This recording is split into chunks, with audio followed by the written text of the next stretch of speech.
السلام علیکم ورحمۃ اللہ وبرکاتہ۔ امید کہ آپ حاضرین و ناظرین خیر و عافیت کے ساتھ ہوں گے۔ آج میں آپ سامعین و ناظرین کی خدمت اولاد کو فرما بردار بنانے کا وظیفہ لے کر حاضر ہوا ہوں۔ اگر اولاد نافرمان ہو تو والدین اسے نیک اور صالح کرنے کے لیے پارہ 26 کی سورۃ الاحقاف کی آیت نمبر 15 ہر نماز کے بعد 5 مرتبہ پڑھے۔ اگر ایسا نہ کر سکے تو 40 روز تک عشاء کی نماز کے بعد 11 مرتبہ پڑھے۔ انشاءاللہ تعالی بگڑی ہوئی اولاد فرما بردار ہو جائے گی۔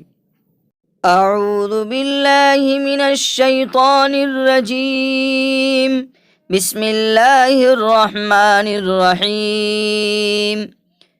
ووصینا الانسان بوالدیہ احسانا حملته أمه كرها ووضعته كرها وحمله وفصاله 30 شهرا حتى إذا بلغ أشده وبلغ 40 سنة قال رب أوزعني أن أشكر نعمتك التي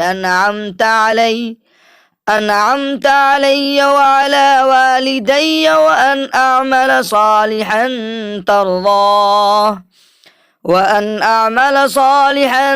ترضاه وأصلح لي في ذريتي إني تبت إليك وإني من المسلمين۔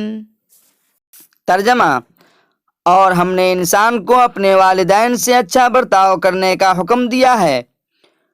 اس کی ماں نے بڑی مشقت سے اسے پیٹ میں اٹھائے رکھا اور بڑی مشقت سے اس کو جنا، اور اس کو اٹھائے رکھنے اور اس کے دودھ چھڑانے کی مدت 30 مہینے ہوتی ہے، یہاں تک کہ جب وہ اپنی پوری توانائی کو پہنچ گیا اور 40 سال کی عمر تک پہنچا تو وہ کہتا ہے کہ یا رب، مجھے توفیق دیجیے کہ میں آپ کی اس نعمت کا شکر ادا کروں جو آپ نے مجھے اور میرے ماں باپ کو عطا فرمائی، اور ایسے نیک عمل کروں جن سے آپ راضی ہو جائیں، اور میرے لیے اور میری اولاد کو بھی صلاحیت دے دیجیے۔ میں آپ کے حضور توبہ کرتا ہوں اور میں فرما برداروں میں شامل ہوں۔